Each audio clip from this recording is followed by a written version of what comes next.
This is Democracy Now!, democracynow.org, The War and Peace Report. I'm Amy Goodman. We return to MIT professor Noam Chomsky. Democracy Now!'s Juan Gonzalez and I spoke to him on Tuesday.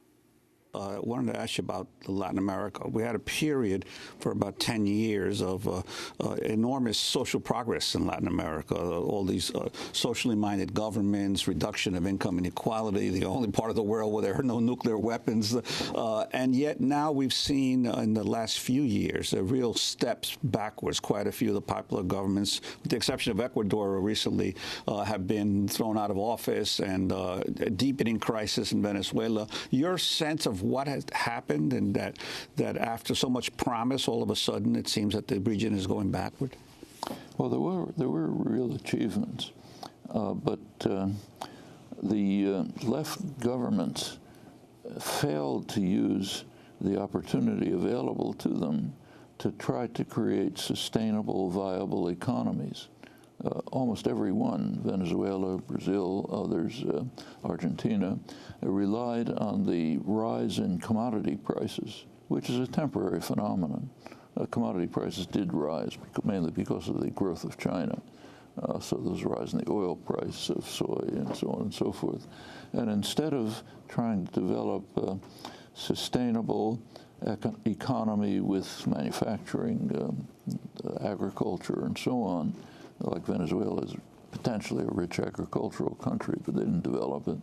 They simply relied on the commodities, raw materials, commodities they could export.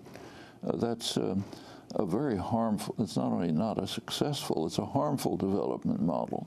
Because when you export grain to China, let's say, they export manufacturing goods to you, and that undermines your manufacturing industries. And that's pretty much what's been happening. On top of that, there was just enormous corruption. It's just, it's painful to see the Workers' Party in Brazil, which did carry out significant measures, they just couldn't keep their hands out of the till. They joined the extremely corrupt elite, which is robbing all the time, and took part in it as well, and discredited themselves. And there's a reaction.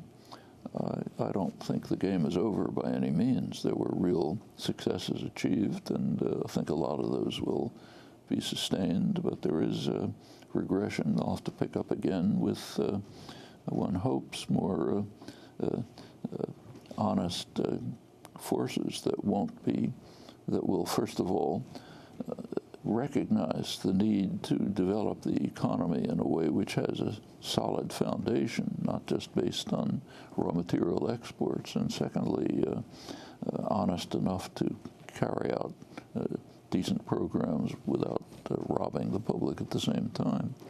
What about Venezuela? Venezuela is really a disastrous situation.